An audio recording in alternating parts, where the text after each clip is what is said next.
Greetings to my husband and to my children, and greetings also to all of the indigenous family. Um, this video I wanted to do about the Sabbath day. The Sabbath day is almost upon us, and there are those who have been taught and believe that the Sabbath has been done away with, that has been nailed to the cross. But that is not the case. That's another lie that we've been taught. And um, I try to use a lot of scriptures from the New Testament in my videos because I realize that Christian-minded individuals don't like to hear the Old Testament.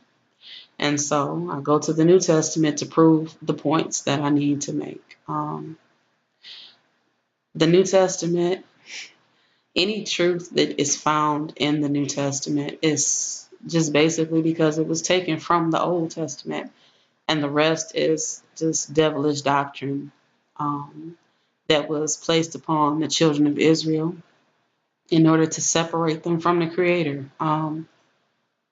For anyone who may not know, the Negroes, the so-called African Americans, are the children of Israel. If you take the time to study your Bible, um, pray to the Creator and ask that He give you eyes to see and ears to hear and a spirit and a heart willing to overstand and understand His truth and righteousness, then you'll come to this truth. So I'm going to start with Matthew chapter 5, verse 17 through 20. Think not that I am come to destroy the law or the prophets. I am not come to destroy, but to fulfill. For verily I say unto you, till heaven and earth pass, one jot or one tittle shall in no wise pass from the law till all be fulfilled. Whosoever therefore shall break one of these least commandments, and shall teach men so, he shall be called the least in the kingdom of heaven. But whosoever shall do and teach them, the same shall be called great in the kingdom of heaven. For I say unto you, that except your righteousness shall exceed the righteousness of the scribes and the Pharisees, ye shall in no case enter into the kingdom of heaven.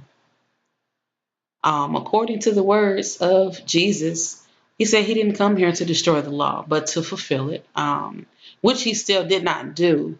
However, it says clearly, until heaven and earth pass, not one jot or tittle shall pass from the law. That's like the crossing of a T or a comma or the dot of an I.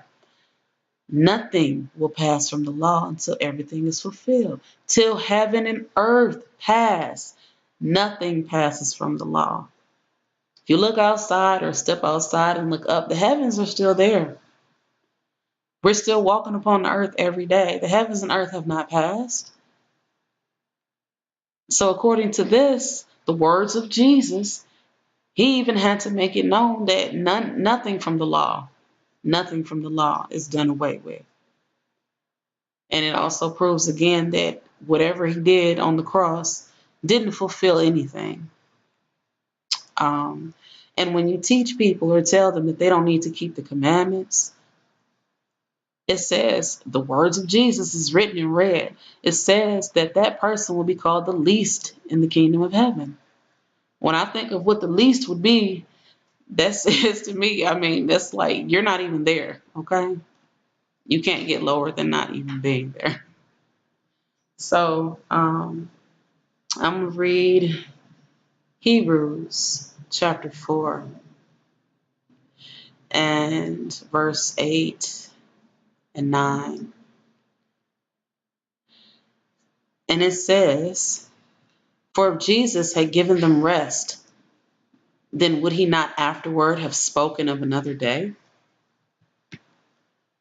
There remaineth therefore a rest to the people of God.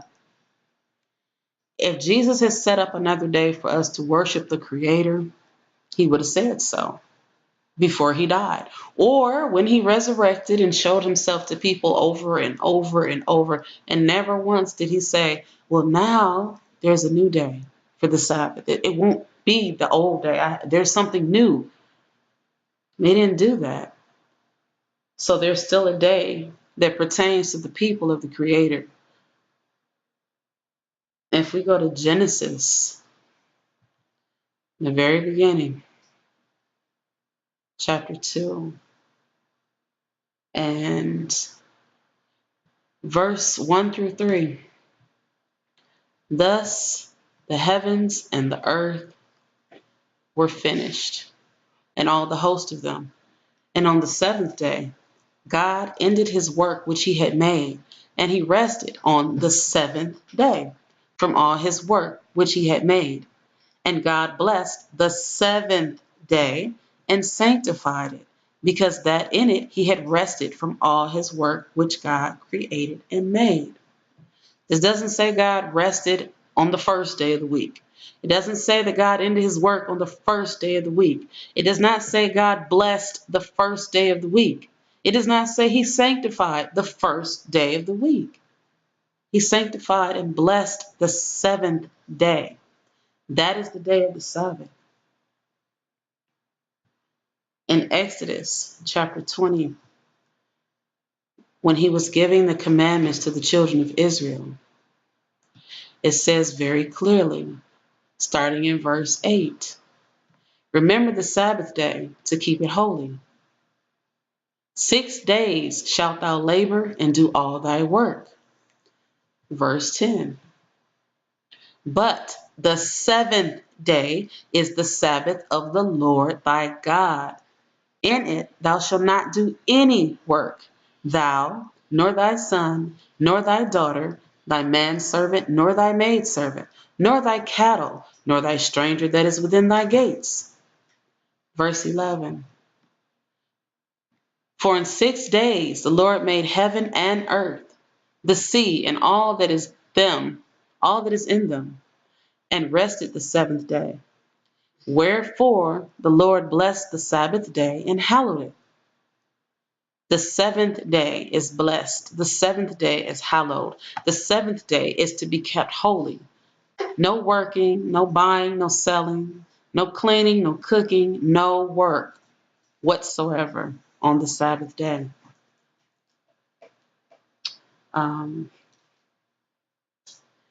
There's a website that I went on,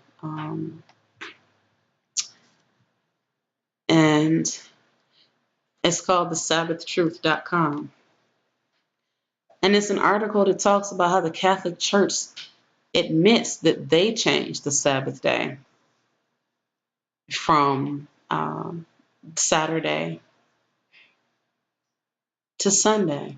I'm not going to read all of it. It's a lot to read, but I will leave the link below in the video description. And whoever wants to read it can go and read it. But basically, the Sunday worship was done in the time of Egypt. People who worship the sun god Mithras, they kept Sunday. It's not something that's new. It's old pagan worship. And Christians who didn't want to be the same as the Jews decided that they wanted a different day. And they changed the day of the week. And they started with Constantine, who was a sun worshiper. And Constantine named himself the bishop of the Catholic Church and enacted the first civil law regarding Sunday observance in 321 AD. On the venerable day of the sun, let the magistrate and people residing in cities rest, and let all workshops be closed. In the country, however, persons engaged in agricultural work may freely and lawfully continue their pursuits, because it often happens that another day is not so suitable for grain growing or for vine planting, lest by neglecting the proper moment for such operations, the bounty of heaven should be lost. And that's in Schaff's History of the Christian Church, Volume 3, Chapter